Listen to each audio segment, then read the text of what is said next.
Welcome to Charles Haugen Reviews. At last, we are out of 2025. 2025 was a pretty crazy year, and some really good films came out, some big disappointments came out, some not so good films came out. But overall, I think it was a pretty good year for us film lovers. So I thought, why not just do a top 10? Top 10 of the films that I saw in 2025. I need to clarify as well. This list is only going to be films that came out in 2025. I primarily watched movies from previous years that I hadn't seen before in 2025. So in total in 2025, I saw I would say about 25 to 30 films that came out this year. And I mainly spent the year watching movies that I hadn't seen before and watching classics that I hadn't visited before, discovering new directors, that kind of thing. I didn't watch that many brand new releases, so this list wasn't too difficult to narrow down. There were a couple that almost made it, but without further ado, let's just dive right in to number 10. And starting off with number 10 on my top 10 lists of 2025 films, we have James Gunn's Superman. James Gunn's Superman is a 180 from the atmospheric and dark kind of oppressive feeling that we had with Zack Snyder's DCEU. Now, I do like the Zack Snyder films. I'm not like a mega diehard, will kill you fan like I do see online sometimes, but I do appreciate that he kind of explored that darker tonality of some of the more popular DC storylines. But Superman, James Gunn's Superman, this felt like a return to what this character was meant to be. This felt like a true portrayal of Superman like we haven't gotten in a very long time. The one that never gives up hope, the one that I guess you could say is a bit hot-headed at times, but always well-intentioned. And he's somebody who I wouldn't say is necessarily seeking validation, right? And that's a very important part about Superman as a character, is that he's not exactly seeking validation, because he's just doing what he thinks is right. And he's doing what he thinks will save people, what he thinks will be the best for the long term. And I thought that was really cool to see on screen. The performances all around are really good. And I got to give a shout out as well to Nicholas Hoult as Lex Luthor. I didn't know what to expect going into that, but he was actually pretty fantastic. Like, he crossed some lines that we haven't seen Lex Luthor really cross before. Even Snyder didn't go that far.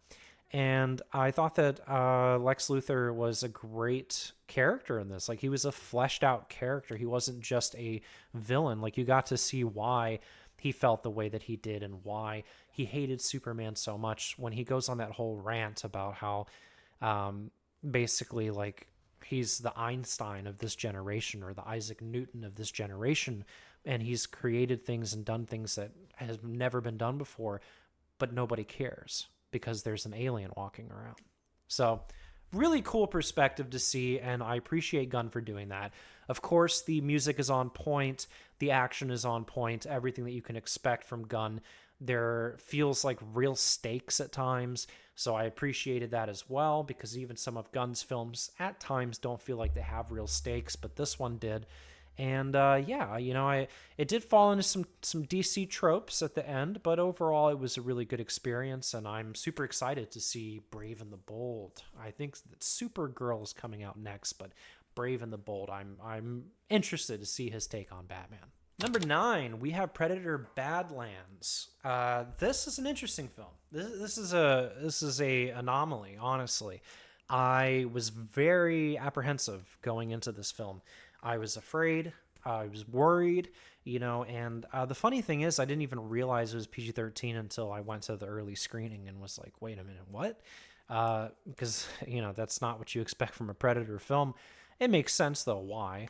It's just stupid MPAA stuff, But at the same time, though, I do have some thoughts on the direction that this is kind of pushing for with the recent Disney acquisition of Fox and all that, and Predator being a Disney property now.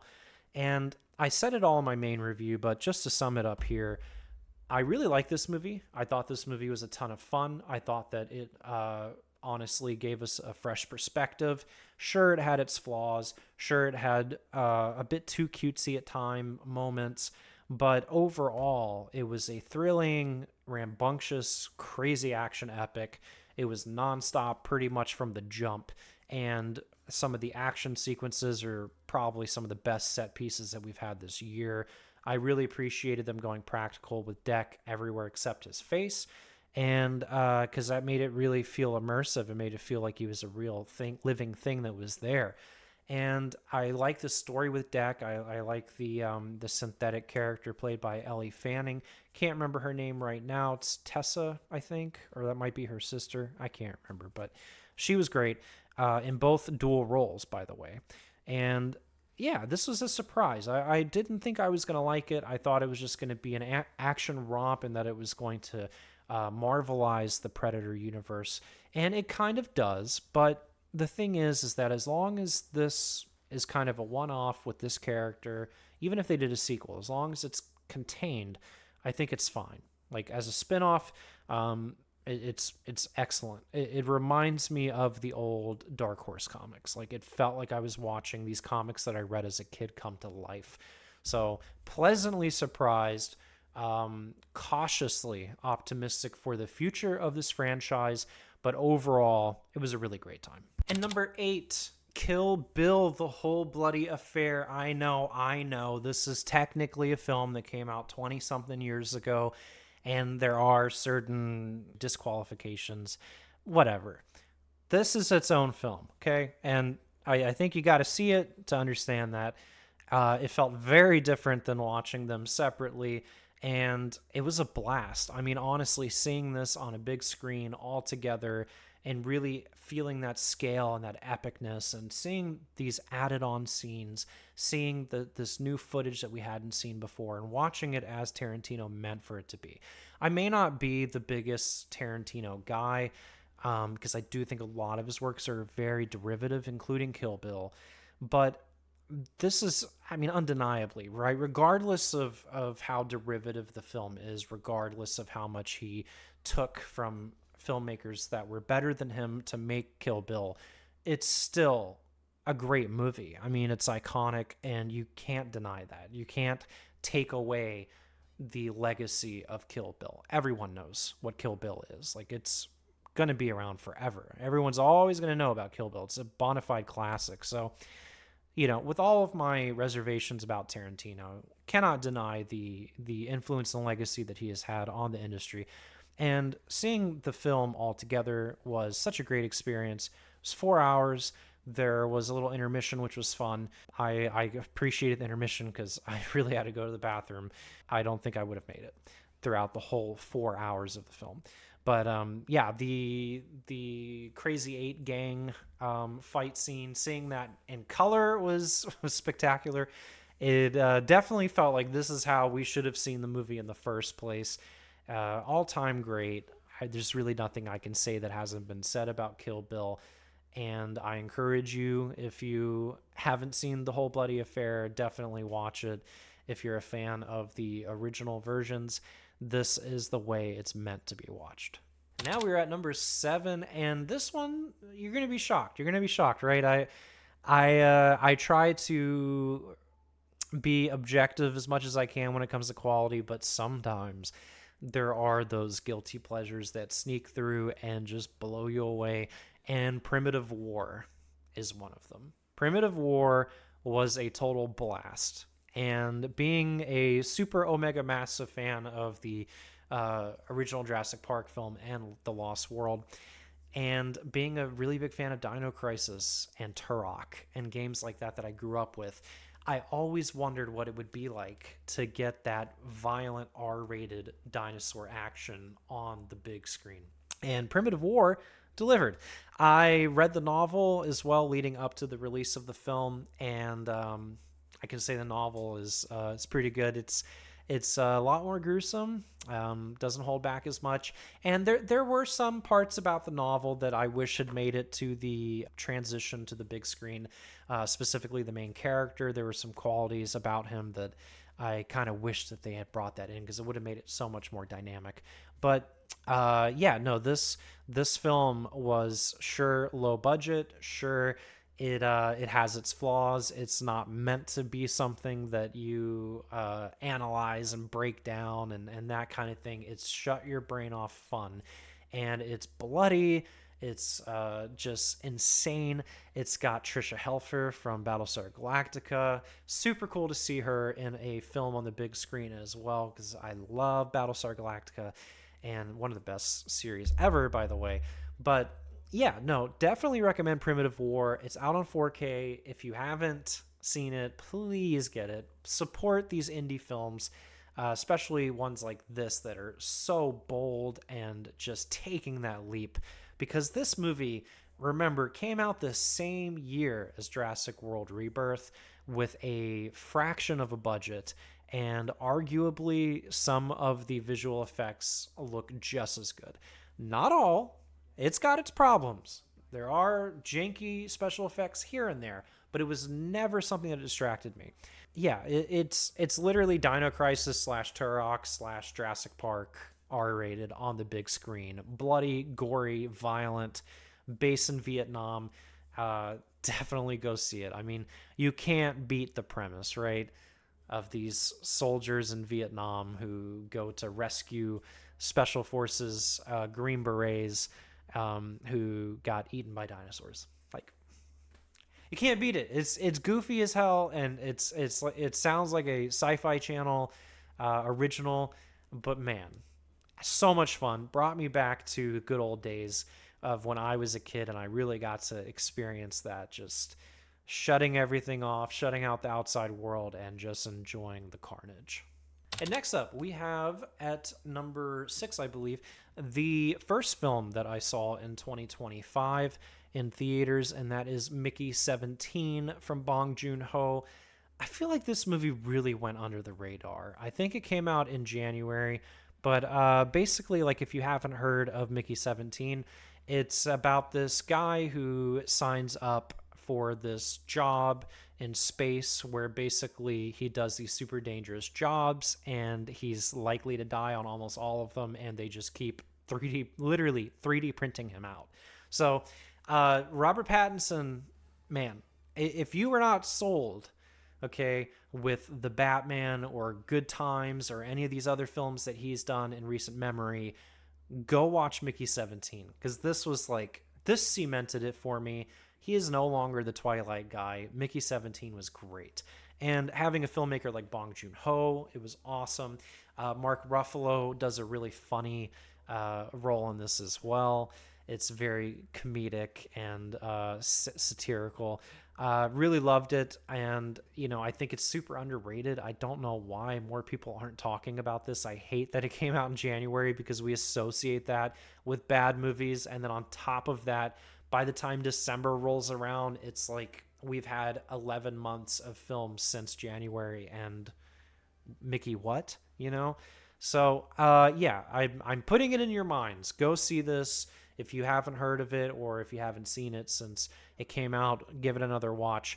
It's a fantastic sci-fi film. It's an original concept based on a novel, but an original concept nonetheless. When it comes to like what we've seen on screen. And yeah, I thought it was hilarious. It was heart-wrenching, heartwarming. You really cared about the characters. The story itself is just so ridiculous, but at the same time, there's so many layers to what it's trying to say. Overall, outstanding film. One of my favorites of the year easily. Like, when I started making this list, I knew that Mickey 17 was going to be on here. So definitely go see it. Now we are on the top 5, and it's so ironic that we have these two directors back to back. Park Chan-wook came out with No Other Choice this year, and I did a full review on this one if you want to check that out. Basically, this follows a man who ends up unemployed. He works in the paper business, and then he goes to darker and darker methods to take out the competition. this was a hilarious film.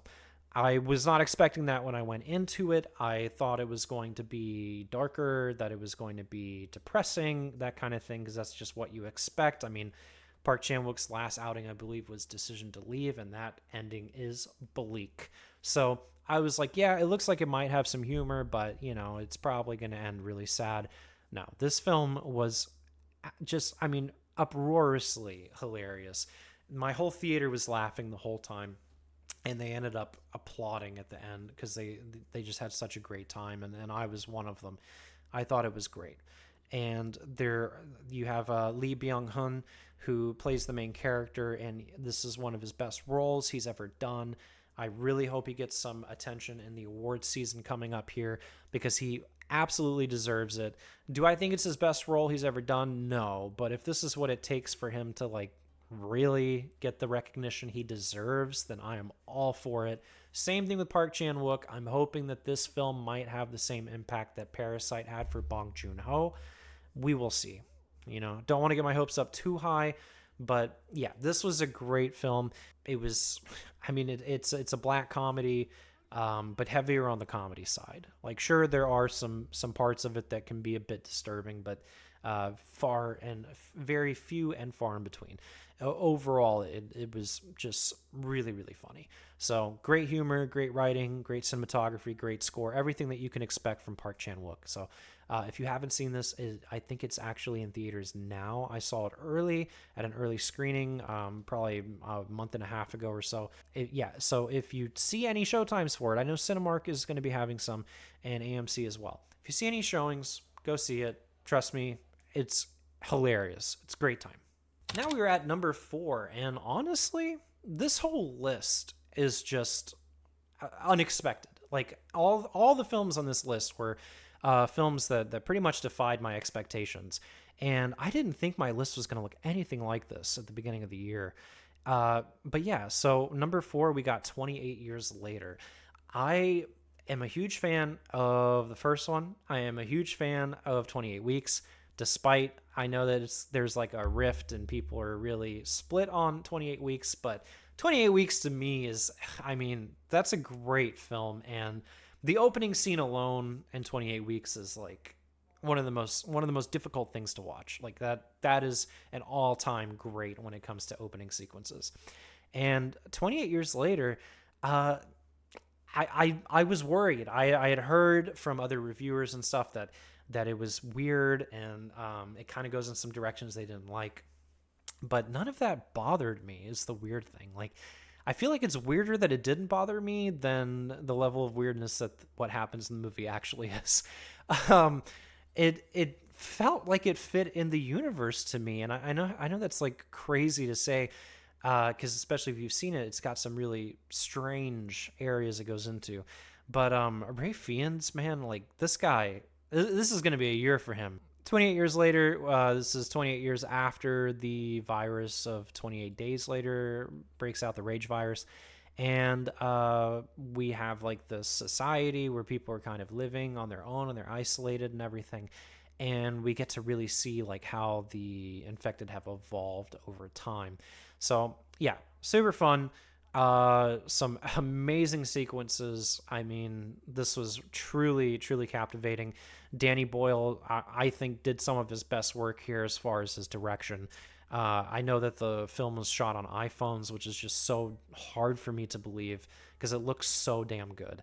I've seen the pictures. I know they had rigs with all these different phones, but still, it was phones, man. It's they're not the huge camera on it, on the station and just floating around shooting. This is done with phones and rigs. It's super impressive because you would never know that if you just watched it blind and weren't aware. So I thought that Ray Fiennes, I mean, he's possibly the most interesting character in the franchise so far to me. I think he was great. And I cannot wait to see what Bone Temple does. I really love the story here with the kid that his mother's sick and he's trying to get her help, and the multi dimensions that we have with his dad, played by Aaron Taylor Johnson. They felt like real people, and that's something that we don't see a lot anymore. Like, these felt like actual humans. They were flawed, they were dirty, they were grimy, they weren't consistent in their morals. I mean, it's just, it felt like you were really in the trenches with them. So, super big surprise. I went into it thinking it was going to be really mid, and I'm happy to report that it was awesome. Bone Temple apparently is really good, and I'm going to be seeing that soon. I can't wait. All right, and so number 3 on my list for this year is going to be Sinners. I know, everybody's going to have Sinners on their list, but you know what? There's a reason for that. I think what makes Sinners so interesting, what makes it stand apart from all the other films this year, is how it is capable of blending music and film in the way that it does. Music is not just something that is seen as, or that is used as like a backdrop to make you emotive. It's not something that's simply used to set the mood. Music here is its own language, and in some ways, it's almost like a weapon that can be used. And I think that's a fascinating thing. The concept that music can transcend space and time and reality is just such a fascinating topic to me. And I do think that it's very Lovecraftian in nature, first of all, music of Eric Zahn, but it's also executed so perfectly here. This film has the best sequence of the entire year regarding the what would you even call it? The time travel scene, I guess, whatever. If you've seen the movie, you'll know what I'm talking about. There's one scene in particular that just blows everything else out of the water when it comes to individual sequences this year. Nothing can really compare to that. And in this story, we follow Michael B. Jordan playing in dual roles as brothers as they traverse old Mississippi back in, like, I think 1930s, 1940s. Somebody correct me.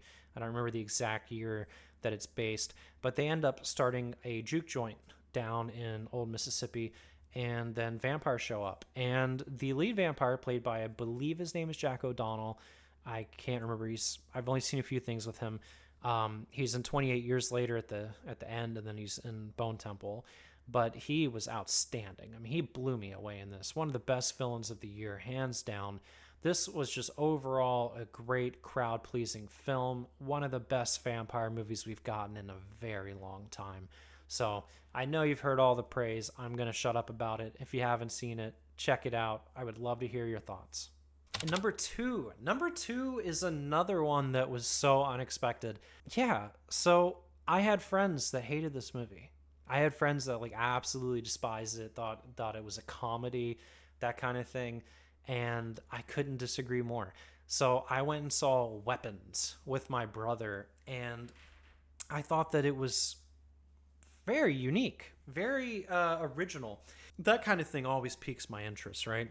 Zach Kreger, I wasn't the hugest fan of Barbarian. It's a good movie, but it's not great. Not like this. Going into Weapons, I didn't really know what to expect. I had heard very mixed things from people. Some people loved it, some people hated it. It was kind of like you were either or. And I just went into it blind, didn't want to know anything. I didn't even really know the premise of the movie when I went to see it, and that helped a lot. I loved it. I thought that Aunt Gladys was iconic. Instantly, she's going to be, I mean, everybody's going to dress as her for Halloween moving forward. I could easily see her becoming like a all-time legend in the horror genre. She was great. The story itself is super interesting. I felt like it was one of the more unique films that we've gotten in a very long time. It was quite fascinating. And I think it took an original turn on a lot of things that we see almost as tropes in horror. But yeah, so to basically sum up the plot here, if you haven't seen it or heard of it, which I doubt because everyone's heard of it by this point, Weapons is about all the kids in a specific class in a small town just get up at the same time one night and they all disappear. And then it's all about why. So It's a really good hook. It's a great inciting incident. It's an excellent way to like just get the viewer sucked in and make them wonder what the hell is going on. And it doesn't get any easier to understand from there. It just gets weirder and weirder. And I was all here for it. Sure, there are like a couple of funny scenes, which is to be expected from Zach Kreger. Don't forget, Whitest Kid You Know, back in the day. But I don't think it was ever necessarily a comedy to me. I felt like the scenes that had humor were funny because of how insane they were. And I don't think that they were like specifically designed to be humorous in that kind of way. Like the way that people treated it, like I don't think it was meant to be a comedy. It's just like a holy shit, this is ridiculous kind of laugh. But yeah, no, I was very impressed with this film. Unexpected. I didn't know what to think, and yeah, thought it was really good. I can't wait to see what happens next and with Zach Kreger, and I wonder if he is going to be doing a spin-off with Aunt Gladys. I know it's been talked about. That would be really cool, but at the same time, I just don't want her to become like so many other franchise characters, you know? I'm kind of sick of that. Like, I would like to see her treated with respect. So don't do the James Wan thing. Don't just hand her off after a couple of movies and then get all these idiots to direct further films that are just increasingly worse across the spectrum. Like, give us something of quality. And hopefully Zach Kreger would direct. It's always best when the creator stays in creative control. So, yep, excellent film. Couldn't recommend it enough. Wholly unique. Anything that is keeping me guessing is kind of going to be on any top list of the year for me. Now we are at number one. My number one film of 2025 is Bring Her Back. Bring Her Back is yet another unexpected entry on this list. And not only is it an entry, it's my top movie of the year. I loved Talk to Me. I thought it was a very excellent handling of an age-old trope, but in a fresh way. And Bring Her Back, a lot of that can be said about it as well. The Philippou brothers are excellent at taking a formula that we've seen before and spinning it on its head and reinventing it. And this movie honestly like devastated me. I thought about it for days after I watched it. It would not leave my mind, and it hasn't left my mind since I saw it. I watched it alone at night. I bought the 4K. I hadn't even seen it yet, and I didn't know what to expect going in. I didn't know I knew what the title was, but that was about it. This is how I try to approach a lot of these films. I try to go in as blind as possible. And I was just completely glued to the screen. From start to finish, the character development is top tier. In the opening scene with our main characters, I mean, instantaneously there's a connection built with the audience and these characters. And it was just masterful. And the cinematography is probably the best I've seen this year. There are some shots in this film that are just so gorgeous, albeit disturbing. I thought the performances all around were fantastic. I mean, there's no real flaws that I can really come up with for this movie. And yes, it's something that's difficult to sit through, and especially for a rewatch, but it's totally worth it. Like, this film will make you feel a range of emotions that you didn't even know you were capable of feeling anymore. And I just can't express enough how excellent the writing is, especially with the dialogue and especially with the term grapefruit. If you've seen the movie, you know. That was genius. And such an excellent placement of a what I call an emotional hook. And that emotional hook is developed or introduced earlier on in the film, in the very beginning. And the way that it's like brought up again, devastating. So, I mean, the characters are sympathetic. To the bones, they're sympathetic. And even the villain in the movie, played by Sally Hawkins, sympathetic. You understand why they feel the way they do. You might not do what they do, obviously. You wouldn't go to those lengths, but you understand why. And that's what makes a great character, is when you're able to look at a character and then see something of yourself in them. You know, and even if that's just a small sliver of empathy and compassion and just understanding why. This film was perfect from start to finish. It was the only film of this entire year. I think that I watched in general. I watched over 100 movies in 2025, and I think this is the only one that I gave a 10 out of 10 to on IMDb. I think. I would have to check that because Insandi, I can't remember if I watched it at the end of 2024 or the beginning of 2025. I can't remember. But Bring Her Back is definitely the only film that came out in 2025, absolutely, that I gave a 10 out of 10 to. This, to me, is a perfect film. And I love Talk to Me. Like, Talk to Me was fantastic. But this one was more raw. And it really connected with me on a level that Talk to Me didn't quite connect with me on. And I felt like the Philippi brothers really perfected the emotional angle here. Like, this film is an emotional powerhouse. So, can't talk about it enough. I don't even want to give you a short little plot synopsis. I'm very inconsistent with that in these videos whenever I do any types of lists. But I don't want to give you anything because I didn't know anything going in. So, just go into it. You know the title. You can kind of, your mind might jump to conclusions, and you're probably right, but just watch it. Like, go into it in a quiet room at night by yourself under a blanket with like a nice cup of tea or hot chocolate or whatever you prefer, and just experience this. Like, this was cinema. This is a film that demands your attention, and it demands your emotional investment. And we don't get those very often. When horror can really hit those nerve fibers of emotion, that is when it is the strongest. And Bring Her Back is the perfect example of that. I cannot give it enough praise. This was best film of the year for me. What are your best films of the year? Do you agree with my list? Probably not, because then it wouldn't be my list. I would like to know your list, though. What did you guys think were the top 10 movies of the year? Did you even see 10? Did you not have a top 10 because you thought they were all terrible? Or do you have too many that you think should be in a top 10 that you can't make a top 10? I want to know, because I'm actually looking for recommendations. And I'm trying to catch up, right? Because I spent a lot of time this past year watching older films and classics and Kurosawa and all this other stuff, trying to kind of catch up. And I want to know what else came out in 2025. I have a little bit of a list going, but I would love to hear some more suggestions. Long Walk, I'm watching next. That's from one from 2025. I just finished reading the novel, so I kind of do that with all the Stephen King properties. So I'm very excited to jump into that one. The novel's fantastic. So, but yeah, let me know. Other than Long Walk, what you got for me? And until next time, take care.